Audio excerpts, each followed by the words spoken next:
WhatsApp angry bulls and welcome back to the channel. Well, last video में मैंने share करा था कि कौन कौन से स्टॉक्स में कैसे मूव आ सकती है, और मैंने उसके कमेंट बॉक्स में लिखा था कि अगर आपकी कोई क्वेरीज हैं किसी पर्टिकुलर स्टॉक को लेकर के तो आप वो शेयर कर सकते हो।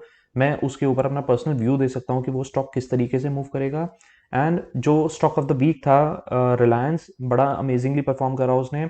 अगर आप वो स्ट्रैटेजी को फॉलो कर रहे हो तो आपको एक्चुअली पता चल गया होगा कि रिलायंस ने किस तरीके से परफॉर्म करा और आपको अभी तक क्या उसके अंदर प्रॉफिट्स निकल रहे होंगे। अगर आपने वो वीडियो अभी तक नहीं देखी जा करके, उसका लिंक मैं डिस्क्रिप्शन में भी शेयर कर दूंगा, प्लस आपको ऊपर यहाँ पर लिंक दिख जाएगा रिलायंस की ऑप्शन स्ट्रैटेजी का, जिसमें मैंने बिल्कुल क्लियर एक फंडा बताया था कि रिलायंस को आप किस तरीके से आप एंटर कर सकते हो, किन प्राइजेस में एंटर कर सकते हो, मैक्सिमम प्रॉफिट क्या है, मैक्सिमम लॉस क्या है, स्टॉप लॉस कहाँ पर है। ए टू जेड सारी चीज़ उसके अंदर बड़ी डिटेल में थी और बड़ी एडवांस ऑप्शन स्ट्रैटेजी थी, जिसमें आपका जो टोटल मार्जिन है वो काफ़ी कम लग रहा है। उसके अकॉर्डिंगली आपको एक फिक्स रेट ऑफ इंटरेस्ट मिल रहा है उस पर्टिकुलर स्ट्रैटेजी के ऊपर। नेक्स्ट मैंने शेयर करा था लास्ट वीडियो में कि आप अपने कमेंट्स में लिख सकते हो स्पेसिफिक स्टॉक क्वेरी, जो आपके पास ऑलरेडी कोई स्टॉक होल्डिंग में है, आपने एक पर्टिकुलर टाइम के लिए उस स्टॉक को होल्ड करना है और वो स्टॉक को आप कितने टाइम के लिए आगे रखना चाहते हो। मैं उससे रिलेटेड आपको एक पर्सनल व्यू अपना स्टॉक का शेयर करूंगा। तो क्विकली चलते हैं हम चार्ट के ऊपर और देखते हैं कि कौन कौन से ऐसे स्टॉक्स हैं, निफ्टी बैंक निफ्टी किस तरीके से परफॉर्म कर रहा है, और जो आपकी लिस्ट ऑफ क्वेरीज थी उसके ऊपर मेरे पर्सनल व्यूज क्या हैं।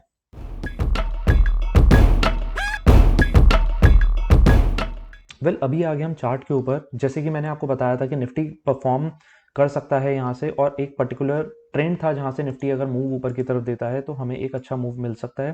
सो बेसिकली 18,050 का मैंने एक लेवल दिया था जहाँ से मेरे को एक्सपेक्टेड था कि निफ्टी एक अच्छी मूव दे देगा, बट एक क्लोजिंग देने के बाद निफ्टी वापसी अपने उस पर्टिकुलर लेवल को रीटेस्ट करने के लिए आ रहा है। और अगर आप बहुत क्लोजली वॉच करोगे, ये सेम ट्रेंड लाइन है जो मैंने पुरानी वीडियो में भी डाल के रखी हुई थी, और अभी भी वही सेम सिनेरियो पर निफ्टी बेसिकली अपने ट्रेंड लाइन को वापसी रीटेस्ट करने के लिए आया, और देर आर चांसेस कि यहाँ से वो बाउंस कर सकता है। अभी फिलहाल उसने यहाँ पर आकर के सपोर्ट लिया है।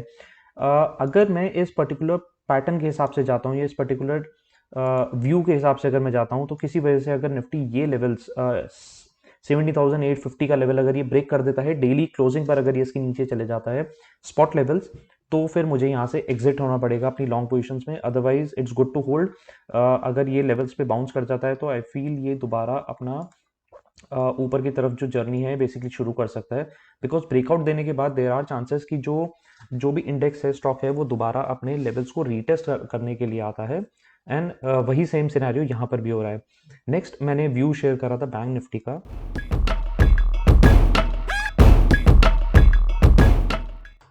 सो बैंक निफ्टी स्पॉट को अगर आप बड़ा क्लोजली देखोगे तो आर्ली टाइम फ्रेम पर बैंक निफ्टी स्पॉट बेसिकली 40,800 से लेकर के ऊपर की तरफ अराउंड 41,700 की रेंज के अंदर घूम रहा है, और एक बॉक्स रेंज बना रहा है, ना कि ऊपर की तरफ कोई बड़ा ब्रेकआउट दे रहा है, ना ही नीचे की तरफ कोई ब्रेकडाउन दे रहा है। So on the support zones, bank Nifty जो है बेसिकली अपने 40,800 पे एक सपोर्ट पे खड़ा है। अगर किसी वजह से लेवल ब्रेक करता है तो देर आर चांसेस कि नीचे 39,000 और लेवल्स के लिए ओपन हो जाएगा। अदरवाइज अगर ये ऊपर की तरफ 41,800 का लेवल अगर ब्रेक करता है तो आई फील ये 42,000 के लेवल्स के लिए भी ओपन हो रहा है। तो लेट्स सी किस तरीके से परफॉर्म करता है। नेक्स्ट अब हम चलते हैं स्टॉक्स के ऊपर, जो आपकी लिस्ट ऑफ क्वेरीज थी उसके ऊपर मेरे पर्सनल व्यूज क्या हैं, और देखते हैं कि वो स्टॉक्स किस तरीके से परफॉर्म कर सकते हैं।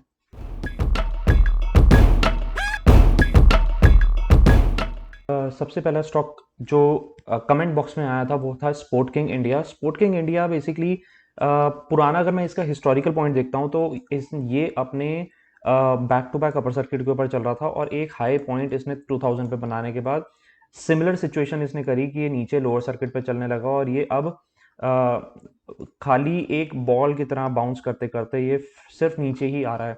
तो बेसिकली इसने जो अपना एक्चुअली बेस बना रखा है वो अराउंड 640 630 और लेवल्स के आसपास इसने बेस बनाया हुआ है। बट जिस तरीके से इसका पैटर्न चल रहा है, अगर ये बाउंस देता है तो देर आर चांसेस कि अगेन ये दोबारा नीचे की तरफ जा सकता है। इन केस अगर किसी के पास ऑलरेडी होल्डिंग में है, या जिसने मेरे को कमेंट बॉक्स में शेयर करा है अगर उसके पास होल्डिंग में है, तो अगर ये 630 और लेवल्स अगर ब्रेक करता है तो आई फील यहाँ से निकल जाना चाहिए। फिलहाल कोई अपसाइड मोमेंटम इसके अंदर मुझे नहीं दिख रहा है, जब तक कि ये एक्चुअली अपना प्रॉपर कोई पैटर्न नहीं बनाता, प्रॉपर कोई रिवर्सल नहीं दिखाता। ओवरऑल फंडामेंटल्स के बारे में मैं नहीं बात कर रहा हूँ, मैं टेक्निकल पॉइंट ऑफ व्यू पे अगर मैं बात कर रहा हूँ तो इसको बेसिकली एक रिवर्सल पैटर्न प्रॉपर बनाना पड़ेगा एक अपसाइड अपॉर्चुनिटी दिखाने के लिए। बट फिलहाल के लिए अगर ये अपने बेस को भी अगर होल्ड करता है तो वेल एंड गुड, अगर नहीं होल्ड कर पाता तो आई फील यहाँ से फिर ये एग्जिट ले जाना चाहिए। नेक्स्ट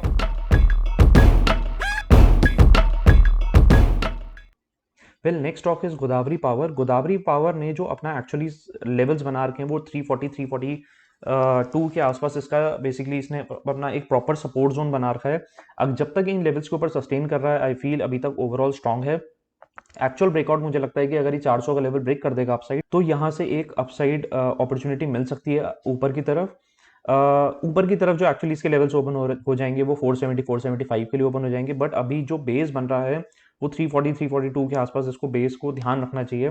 किसी वजह से अगर वो लेवल ब्रेक करा तो फिर देर आर चांसेस कि अपने नीचे की तरफ 300 सवा 300 के लेवल्स के लिए भी ओपन हो सकता है।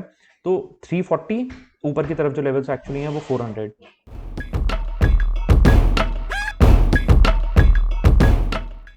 मेंडा कॉर्प। सो बेसिकली मेंडा कॉर्प को अगर मैं बड़े टाइम फ्रेम पर देखता हूँ तो ये अपने सपोर्ट जोन्स के पास आ रहा है।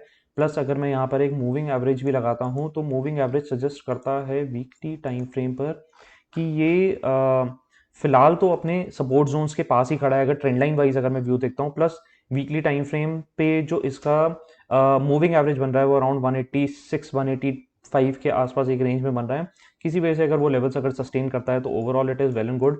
बट अगर यहाँ से बिकॉज अगर आप हिस्टोरिकल लेवल पर भी जाकर के देखते हैं तो जब भी इसने अपने मूविंग एवरेज को ब्रेक करा है इसने बड़ी ज़बरदस्त नीचे डाउनसाइड मूव दी और जब से मूविंग एवरेज के ऊपर चल रहा है अपसाइड मोमेंटम अच्छा चल रहा है। तो बेसिकली कंजर्वेटिवली 180 लेवल्स अगर ये किसी वजह से अपने वीकली टाइम फ्रेम के ऊपर सस्टेन कर रहा है तब तक बढ़िया है। अपसाइड मोमेंटम फिलहाल मेरे को यहाँ पे नहीं दिखता बिकॉज जब तक रिवर्सल पैटर्न नहीं आएगा या कोई प्रॉपर रिवर्सल सिचुएशन नहीं दिखेगी तब तक इसके अंदर क्लैरिटी नहीं मिलेगी। But 180 levels would be the best support zones यहाँ पर जो हमें फोकस करना चाहिए। Next stock is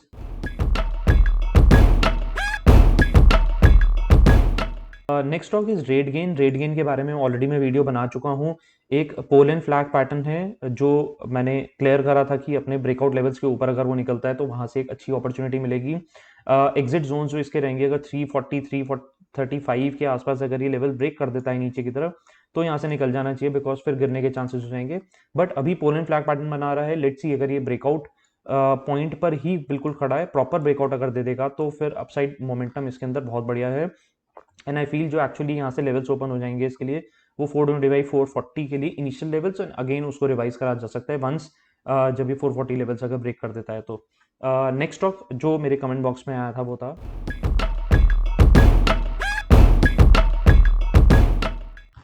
well next stock है MM फोर्जिंग्स। MM फोर्जिंग्स पे भी अगर मैंने डेली पर ट्रेंड लाइन लगाई है एक सपोर्ट जोन बनाने के लिए तो बेसिकली अभी ये अपने ट्रेंड लाइन सपोर्ट के ऊपर ही चल रहा है और यहाँ से ब्रेक नहीं कर रहा है। प्लस सेकेंडली अगर आपके पास अगर ऑलरेडी होल्डिंग में है तो इसमें जो है वॉल्यूम बहुत ज़्यादा कम है बिकॉज इतनी बड़ी बड़ी विक्स अगर स्टॉक बना रहा है यानी कि कोई ऊपर की तरफ से माल या तो तेजी से बेचता है या फिर कोई नीचे की तरफ आ रहा है तो यहाँ से कोई बहुत तेजी से खरीदता है तो वॉल्यूम थोड़ी सी लो है। प्लस आपको जो प्राइस में वेरिएशन मिल रहा होगा, बायर किसी और लेवल पे खड़ा होगा, सेलर किसी और लेवल पे खड़ा होगा, तो काफ़ी ज़्यादा प्राइस वेरिएशन मिल रहा होगा उसमें एक बायर सेलर के बीच में।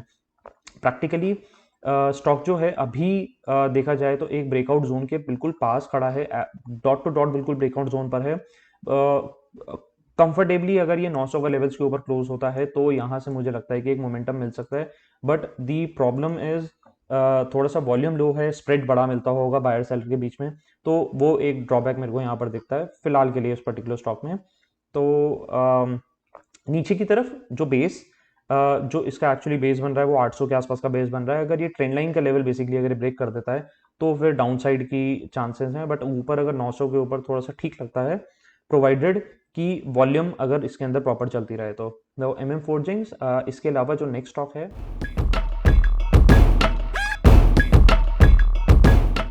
किसी ने स्टॉक का नाम डाला था बालू फोर्ज इंडस्ट्रीज। मैंने थोड़ा सा इसके बारे में सर्च करने की कोशिश करी, खैर मुझे तो कुछ नहीं मिला। स्टॉक का कोई अता पता नहीं है यहाँ पर बिकॉज आप यहाँ पे नोट करोगे तो पहले ये एक तो बहुत कम वॉल्यूम अपर सर्किट पे चलता रहा। I feel kind of operated stock लग रहा है मेरे को। बाद में ये चल रहा है तो डाउन साइड पे बिल्कुल सर्किट लोअर सर्किट के ऊपर ही चलता रहा। ट्रैपिंग वाली चीज़ ज़्यादा इसके अंदर मेरे को लग रही है, तो आई फील यहाँ पर ना बाइंग करनी चाहिए ना सेल करनी चाहिए, घुसना ही नहीं चाहिए ऐसे स्टॉक के अंदर। अगर लिक्विडिटी नहीं है, कंपनी के बारे में नहीं पता चल पा रहा, स्टॉक के बारे में कोई डिटेल नहीं खास पता चल पा रही, तो खैर मुझे नहीं लगता कि ऐसे स्टॉक के अंदर एंटर करना चाहिए। So next stock is Adani green. Adani बहुत ज़्यादा फोकस में आ रखा है सडनली, जब लोग उस टाइम पर खरीद रहे थे, जब एक अप ट्रेंड में चल रहा था, तब इतना ज़्यादा लोगों का फोकस था कि Adani Adani, but again Adani is back in focus. Adani basically अपना एक अपसाइड बड़ा बहुत ही ज़बरदस्त मूव इसने दिखाई थी इस पर्टिकुलर स्टॉक ने। इवन मेरे पास इसकी होल्डिंग भी थी। 3000 के आसपास आने के बाद इसके अंदर एक डाउनसाइड मूव आया। ऑफ कोर्स जब एक बड़ा डाउनसाइड आता है तो लोग प्रेफर करते हैं कि उस स्टॉक को अंदर घुस जाएं, बिकॉज वो सस्ते रेट में मिल रहा होता है कंपैरेटिवली, बट अभी ऑलमोस्ट 600 रुपये के आसपास आ गया। आई फील अदानी ग्रीन का जो एक्चुअली बेस बन रहा है वो अराउंड 470 480 और लेवल्स के आसपास का बेस बन रहा है। यहाँ पर एक रिस्क लिया जा सकता है इस पर्टिकुलर स्टॉक में, बट मुझे नहीं लगता जब तक इसके अंदर क्लैरिटी नहीं आती पूरे पूरे ग्रुप के अंदर, ऐसे स्टॉक के अंदर घुस के और अपने फंड को खराब करके कोई फायदा नहीं है। तो अगर आपके पास ऑलरेडी होल्डिंग है, आपने अगर आसपास इन पर्टिकुलर रेट्स के आसपास लिया है, तो 470 480 के आसपास देख सकते हैं। किसी वजह से वो लेवल ब्रेक करता है तो आई फील फिर वहां से निकल जाना चाहिए। फिलहाल मैं पर्सनल व्यू पर, बिकॉज सिंस मेरा पर्सनल व्यू है, मैं अभी अदानी के किसी भी स्टॉक को हाथ नहीं लगाना चाहूंगा, because trading point of view से it is okay to enter, but positional point of view से अगर मेरे को पोर्टफोलियो के अंदर डालना है तो शायद मैं वेट करूंगा कि पहले क्लैरिटी आ जाए जो भी इसके अंदर न्यूज़ चल रही है। तो अदानी ग्रीन 470 480 लेवल्स पे सपोर्ट बनता है, ब्रेक करा तो एग्जिट।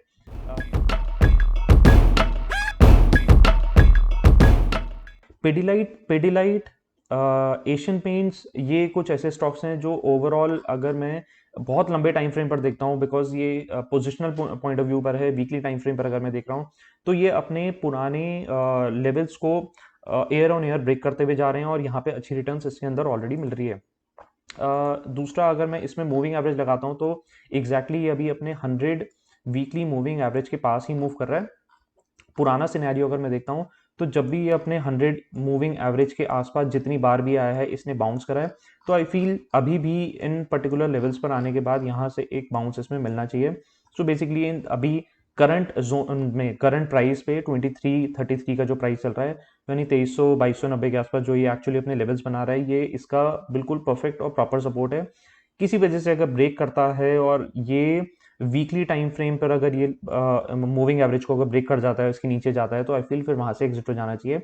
बट जिस तरीके से इसका ट्रेंड चल रहा है हिस्टोरिकली, ये जिन लेवल्स पर बार बार आकर के बाउंस दे रहा है, आई फील दोबारा भी यहाँ से बाउंस दे जाएगा। सो पिडिलाइट पे मेरा ये व्यू है।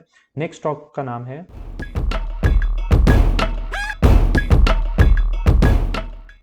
Next stock is Usha Martin. Usha Martin मैं ऑलरेडी अपनी एक पुरानी वीडियोस में शेयर कर चुका हूँ। सो बेसिकली उषा मार्टिन ने क्या करा था, एक हिस्टोरिकल लेवल था इसका 2008 में, जो कि 150 रुपये का था। तो 150 155 के आसपास आने के बाद, एक बारी आने के बाद इसने अपना वहाँ पे रेजिस्टेंस मिला, स्टॉक नीचे आया। दूसरी बार आने के बाद स्टॉक रेजिस्टेंस मिला, नीचे आया। तीसरी बार आने के बाद उसने उस पर्टिकुलर रेजिस्टेंस को ब्रेक करा और वहाँ से अपसाइड मिल गई। अभी जो एक्चुअली स्टॉक चल रहा है वो 182 के आसपास चल रहा है। परफेक्ट एंट्री अगर आपके पास ऑलरेडी पोजीशन है तो आपको एग्जिट जोन जो बेसिकली रखने चाहिए वो 140 145 के लेवल अगर वीकली बेसिस पे सस्टेन करता है नीचे की तरफ, तो एग्जिट हो जाना चाहिए। फ्रेश पोजीशन पर्सनली 160 155 और लेवल्स के आसपास अगर ये मिलता है तो यहाँ पर एक अच्छी बाइंग अपॉर्चुनिटी मिल सकती है, प्रोवाइडेड कि मेरा जो एग्जिट जोन है वो मेरे को क्लियर होने चाहिए। अपसाइड मोमेंटम अभी इसके अंदर बहुत अच्छा लगता है मेरे को, अगर ये अपने 140 145 के लेवल्स पे सपोर्ट कर जाता है वीकली बेसिस पर, तो ओवरऑल मुझे लगता है कि अच्छी मोमेंटम ऊपर की तरफ इसके अंदर मिल सकता है, तो रखना चाहिए। नेक्स्ट स्टॉक है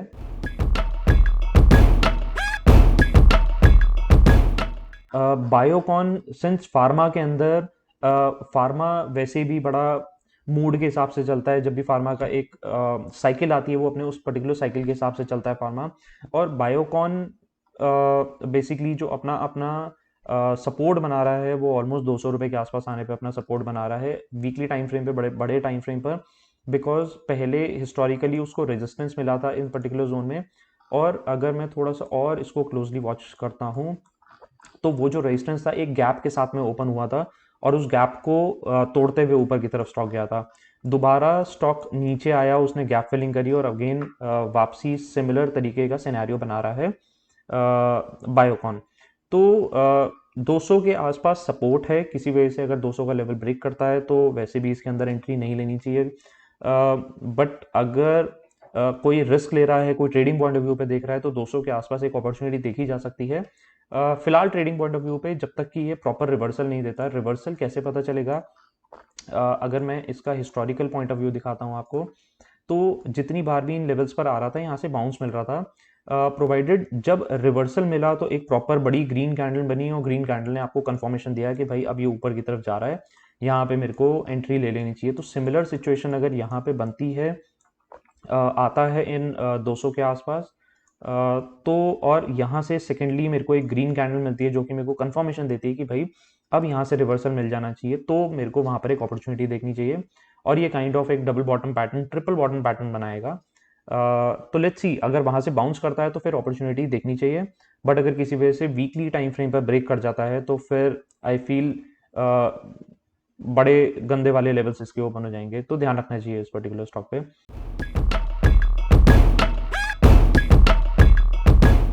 next stock is yes bank. Yes bank के बारे में तो मैं कुछ भी कमेंट नहीं कर सकता, बिकॉज अभी तो लोगों को लगता है कि ये मल्टीबैगर बनना चाहिए, बट फिलहाल इसके अंदर ऐसी कोई स्टॉक वाइज मेरे को ऐसी कोई डेवलपमेंट दिख रही है। येस बैंकिंग के अंदर बहुत सारी चीज़ें चल रही हैं, येस बैंक और बहुत ज़्यादा ग्रो कर रहा है, फंडामेंटली बुक्स भी थोड़ी सी इंप्रूव हो रही हैं, बट स्टॉक प्राइस बिकॉज बहुत सारे लोगों के पास है ऑलरेडी, पब्लिक बहुत ज़्यादा घुसी हुई है इसके अंदर, और एक्सपेक्टेड मल्टीबैगर्स जो होते हैं वो कभी भी एक्सपेक्टेशंस को फुलफिल नहीं करते मेरे हिसाब से। तो फिलहाल के लिए no views on Yes Bank. Let's see आगे किस तरीके से परफॉर्म करता है। पुरानी पोजीशंस अगर कोई बड़े प्राइस के ऊपर फंसी हुई है तो फंसी हुई है कि लोगों की, बट येस काफ़ी सारे लोगों ने 11-10-11 रुपए के आसपास भी इसको बाय करा है, तो उनके लिए overall it's a good scenario. ऐसे एंट्री नहीं लेनी चाहिए बिकॉज चार्ट वाइज तो इसके अंदर फिलहाल अभी कुछ भी नहीं दिख रहा है ऐसा। तो येस बैंक फोकस में रख सकते हैं, बट मुझे नहीं लगता कि इसके अंदर कोई ज़्यादा खास अपॉर्चुनिटी देखनी चाहिए। इसके अलावा और ज़्यादा बेटर बैंक्स हैं, I would say IDFC bank अच्छा ग्रोइंग बैंक है, तो वो एक लुक्स गुड। बाकी जो अच्छे बैंक्स हैं, ICICI बैंक, HDFC, कोटक, इनके ऊपर फोकस करना चाहिए इंस्टेड कि हम कैपिटल ऐसी बैंक्स में फंसाएं और फिर वो फंसते ही चले जाएं और जहाँ पे हमें कोई रिटर्न भी ना जनरेट हो आने वाले 1-2 साल के अंदर जाके भी। तो लेट्स सी क्या करता है ये। नेक्स्ट स्टॉक इज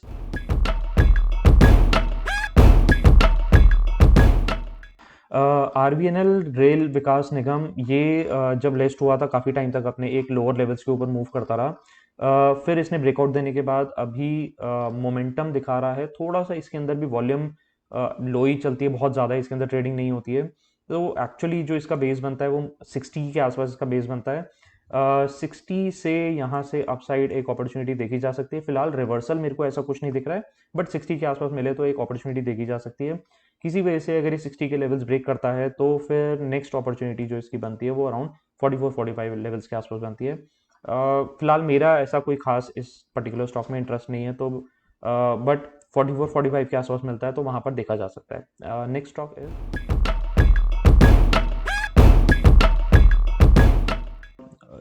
GMM में चार्ट वाइज अगर मैं देखूं तो अगेन इसके अंदर भी गैप्स बहुत ज़्यादा बन रहे हैं, बहुत गैप अप गैप डाउन बड़े बड़े दिखा रहा है। फिलहाल के लिए मुझे इसमें कोई ऐसा रिवर्सल पैटर्न नहीं दिख रहा है। प्लस अगर मैं इसको वीकली टाइम फ्रेम पर देखता हूं तो ये अपने 100 मूविंग एवरेज के आसपास आकर के खड़ा हुआ है, ठीक है। 100 मूविंग एवरेज में पहले भी इसने आया और वहीं से इसने बाउंस करा, तो देर आर चांसेस कि इन पर्टिकुलर लेवल्स पे अगर ये सस्टेन करता है तो बाउंस मिल सकता है। अगर बाउंस किसी वजह से नहीं मिलता तो फिर ये नीचे की तरफ 1300 के लेवल्स के लिए भी ओपन हो रहा है। एक्चुअल अपॉर्चुनिटी बिकॉज यहाँ पर रेजिस्टेंस मिल रहा है ऊपर की तरफ जो कि है ऑलमोस्ट 2100-2125 के आसपास, तो ये रेजिस्टेंस ब्रेक करेगा तो ऊपर अच्छी मूव मिल सकती है। अदरवाइज 1300 के आसपास एक बार ही देखा जा सकता है। अदरवाइज और करंट जोन्स पे सपोर्ट पर है। फ्रेश एंट्री मुझे नहीं लगता कि यहाँ पर कहीं पे देखनी चाहिए, तो पर्सनल व्यू 1300 के आसपास कहीं पर आता है तो फिर देखा जा सकता है। लेट्स सी क्या परफॉर्म करता है। नेक्स्ट स्टॉक इज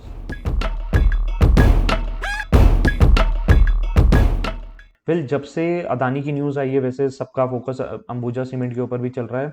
तो अंबुजा सीमेंट को अगर मैं वीकली टाइम फ्रेम पर देखता हूँ तो अपने वीकली सपोर्ट के बिल्कुल एग्जैक्टली पास में आकर के खड़ा हुआ है। सेकेंडली अपने मूविंग एवरेज को भी ये सपोर्ट पे आ रहा है। तो मूविंग एवरेज का अगेन जैसे मैंने आपको बताया कि जब भी मूविंग एवरेज के आसपास आता है इधर इट टेक्स अ रेजिस्टेंस या फिर सपोर्ट लेता है।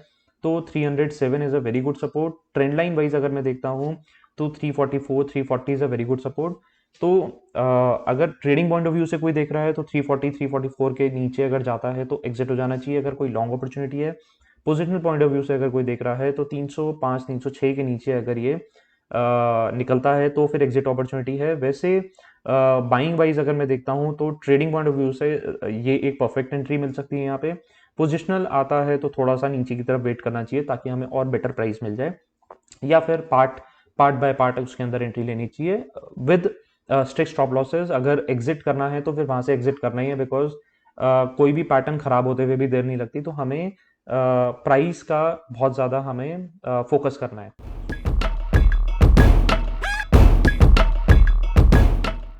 Atul limited overall looks good.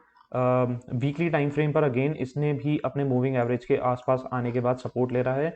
Current price पर ये बिल्कुल अपने मूविंग एवरेज के पास है। तो इसका जो एक्चुअली एवरेज बन रहा है दिस इज 6900 6950 के आसपास बिल्कुल बिल्कुल एक परफेक्ट लेवल बन रहा है जहां पर कि एक अपॉर्चुनिटी देखी जा सकती है। एग्जिट जोन्स अगर किसी वजह से ये 6900 6850 का लेवल ब्रेक करे तो फिर यहाँ से निकल जाना चाहिए। बट बिकॉज हिस्टोरिकली भी ये लंबे ट्रेंड में ऊपर की तरफ ही चल रहा है और मूविंग एवरेज पे आने पे सपोर्ट ले रहा है, तो देर आर चांसेस कि दोबारा भी यहीं पर ही आने पे सपोर्ट ले एंड अपनी एक अपसाइड ऊपर मूव दिखा दे।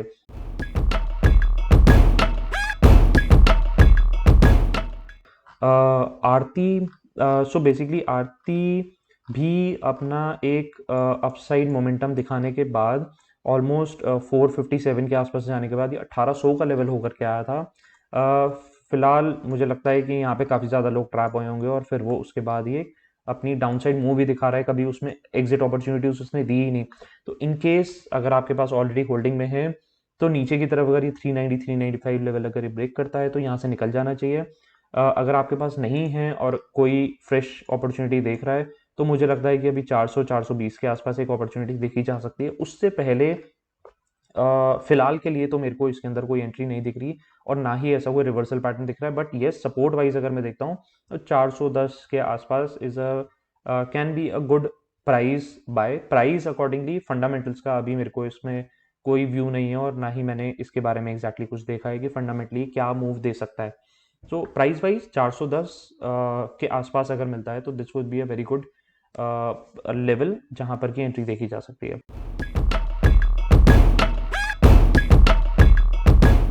तो ये थे कुछ लिस्ट ऑफ स्टॉक्स जो मेरे कमेंट बॉक्स में थे। उससे पहले मैं आपको रिलायंस का भी दिखा देता हूँ। जो मैंने रिलायंस का चार्ट शेयर करा था वहाँ पे मैंने बड़ा क्लियर व्यू दिया था कि रिलायंस किस तरीके से मूव कर सकता है। तो रिलायंस ने अपना एक डबल बॉटम बनाने के बाद जो सबसे फर्स्ट टारगेट था या जो फर्स्ट मेरा जो व्यू था अराउंड 2419 का वो वहाँ पे टच करा, उसके ऊपर गया और वहाँ से फिलहाल एक प्राइस दिखाने के बाद दोबारा नीचे आया और अगेन वहां पे 2419 के आसपास इसने सपोर्ट बनाया। बेसिकली जो पुराना इसका एक हिस्टोरिकल रेजिस्टेंस था उसको उसने टच करा, ऊपर गया, दोबारा आया, उस रेजिस्टेंस लेवल को उसने सपोर्ट की तरह काम करा। अभी वो दोबारा देर आर चांसेस की ऊपर की तरफ जो एक्चुअली मैंने नेक्स्ट एक व्यू बताया था 2490 का वो लेवल पर आ सकता है। जब वो एक बार वहां से क्रॉस कर जाएगा तो फिर मैं इसका फ्रेश व्यू दूंगा कि एग्जैक्टली और कहाँ तक मेरे को इसमें अपॉर्चुनिटी दिख रही है। So Reliance would be on my radar for coming more weeks. और बाकी जो मैंने स्टॉक व्यूज शेयर करे हैं वो तो है ही है। सो आई होप आपको ये वीडियो पसंद आई होगी, व्यूज पसंद आए होंगे। Thank you so much for watching the video and don't forget to hit the subscribe and like button. Views बढ़ेंगे, मेरे को भी थोड़ा मोटिवेशन मिलेगा और मैं और वीडियोस बनाते रहूंगा। Thank you so much and good luck.